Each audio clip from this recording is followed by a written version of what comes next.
m'appelle Didier. Je travaille à Étape Habitat en tant que technicien de maintenance depuis maintenant 20 ans. Des apprentis, j'en ai formé au moins une dizaine, alors dans différents métiers, parce que j'ai formé surtout des peintres. J'ai formé aussi des chauffagistes. Ce rôle, je le remplis depuis maintenant 10 ans. Qu'est-ce qui m'a amené à devenir maître d'apprentissage? C'est surtout la transmission du métier, la fierté de former quelqu'un. Je vais contrôler ce qu'ils ont fait et voilà, je les encourage à faire mieux toujours la prochaine fois. Je m'appelle Léo, j'ai 26 ans. J'entame ma 4e année à Étape Habitat en apprentissage dans l'aventure. J'ai commencé mon apprentissage à 23 ans et je suis arrivé avec le brevet. Et puis ça m'a permis d'accéder au CAP et maintenant au brevet professionnel. Le principal avantage de l'apprentissage, c'est d'accéder au métier qu'on veut. Je suis allé à la mission locale et je lui ai dit qu'il fallait que je bosse dans la peinture, c'était mieux. Et je suis tombé sur Étape Habitat qui m'a dit ok, il n'y a pas de souci. Et du coup, j'ai intégré la boîte rapidement. Le rythme travail et formation, ça me va parce que la formation CFA prend pas beaucoup de temps, c'est une semaine par mois, donc ça passe assez vite.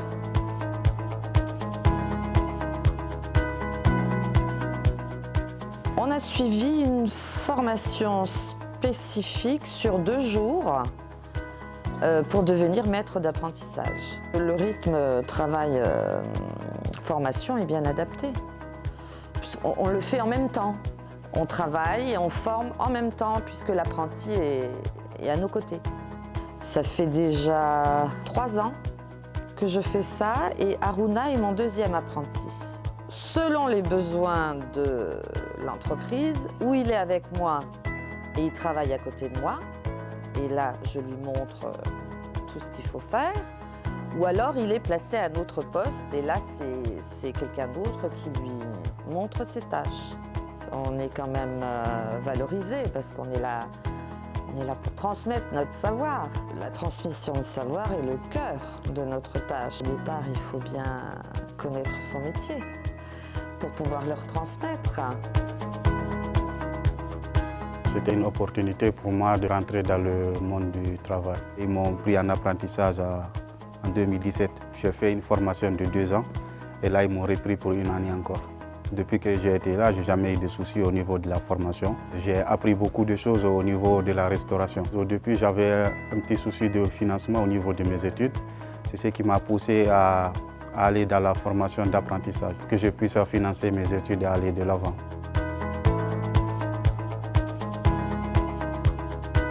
J'ai choisi l'apprentissage pour me former au métier de moniteur éducateur. Ça faisait un moment que je travaillais mon projet professionnel et j'ai eu l'opportunité de venir à Étape Habitat. Donc pour moi, ça répond vraiment à une envie d'un travail particulier. J'ai trouvé mon apprentissage assez facilement. J'avais laissé mon CV à l'Institut régional de travail social de Lorraine, à Metz. Et j'imagine que la direction d'Étape Habitat est tombée sur mon CV et m'a recontacté pour me proposer un apprentissage. Mon référent a un rôle très important puisque c'est lui qui me guide au quotidien, qui me donne des astuces sur le métier, qui corrige mes écrits professionnels. Donc c'est vraiment un repère dans la structure pour moi. Le principal avantage de l'apprentissage, c'est de pouvoir être formé sur le terrain par des professionnels, d'avoir un enseignement de qualité, sans compter qu'on a la chance d'être en formation et d'être rémunéré. Et quand on reprend les études à 29 ans, c'est pas négligeable. C'est une volonté depuis longtemps de considérer que les métiers du socio-éducatif sont des métiers qui en particulier se pratiquent sur le terrain, en regard de la multiplicité des situations qu'on rencontre, de la multiplicité des partenaires à connaître et à découvrir. Et donc j'ai depuis longtemps pensé que la formation par la voie de l'apprentissage pour ces métiers-là était sans doute la voie la plus adaptée. L'apprentie que j'ai à l'heure actuelle, c'est la première apprentie. Donc depuis la rentrée de septembre 2018, elle rentre aujourd'hui en 2e année de formation d'éducatrice spécialisée. Accompagner un apprenti, pour moi, ça n'est pas une fonction annexe, ça fait partie intégrante de la mission, à mon sens, de tous les professionnels du socio-éducatif, de manière à pouvoir former les professionnels qui vont venir après nous. Tout le monde doit avoir le souci de la formation des générations futures, quel que soit le biais de la formation qu'ils ont choisi, que ce soit par voie directe ou que ce soit par voie d'apprentissage. Ce sont des gens qui arrivent avec un regard nouveau, qui arrivent avec des questions nouvelles, qui arrivent avec des choses qu'ils comprennent pas. Et du coup, ça amène forcément toujours les équipes à se re-questionner sur les pratiques éducatives, sur le pourquoi on fait, sur le pourquoi on ne fait pas. Je ne vois pas de difficulté particulière. Moi, je trouve qu'au contraire, c'est enrichissant pour une équipe.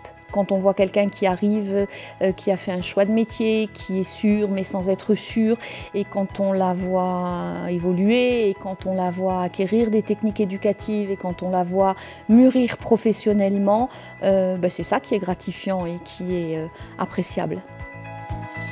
L'apprentissage étape Habitat, ça devient maintenant une longue histoire. On a commencé à réfléchir au sujet dès 2010 quand j'ai pris mes fonctions et puis il nous paraissait naturel puisqu'on accueillait ce type de public dans le cadre de nos logements et de l'accompagnement social qu'on pouvait faire pour les jeunes de 16 à 30 ans. On pouvait nous-mêmes être crédibles auprès des employeurs qu'on sollicitait en étant nous-mêmes employeurs d'apprentis. On a vu que ça fonctionnait, que la formation des tuteurs prenait aussi et que les gens commençaient à prendre beaucoup de plaisir à transmettre leur savoir, que les jeunes qu'on formait, potentiellement c'est des jeunes qu'on a gardés, pour lesquels on a signé des CDI. Certains des apprentis sont devenus les gens qui ont remplacé ceux qui sont partis, leur propre tuteur qui est peut-être parti à la retraite, c'est arrivé par 3 fois. Une fois qu'on rentre par la porte de l'apprentissage à étape Habitat, ça aussi c'est quelque chose de spécifique. On ne rompt pas forcément le contrat à la fin du premier diplôme obtenu, on leur donne la possibilité de poursuivre leur formation et de passer, par exemple, quelqu'un qui a un CAP peut passer un BP, peut passer un bac pro,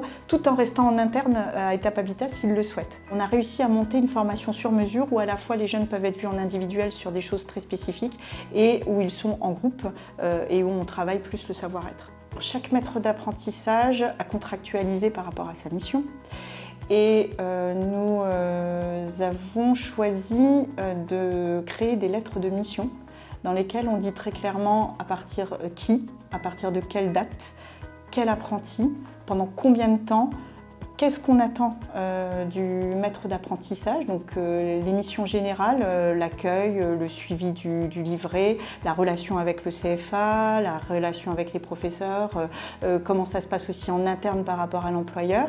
On a créé un poste d'assistant de direction qui a pour mission spécifique l'accompagnement de ses tuteurs et l'accompagnement des apprentis et qui fait le lien en fait entre l'employeur, les centres de formation, le tuteur, le jeune qui est en apprentissage. On avait un regard sur des résidents qui sont jeunes, 16-30 ans, et qui sont en formation ou en emploi.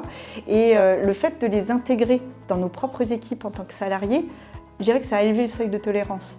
Et ça a permis effectivement un regard sur nos propres résidents plus bienveillant, plus tolérant et certainement une compréhension de ce qu'ils pouvaient vivre dans le monde du travail et de la formation qui était méconnue alors qu'on était dans le métier.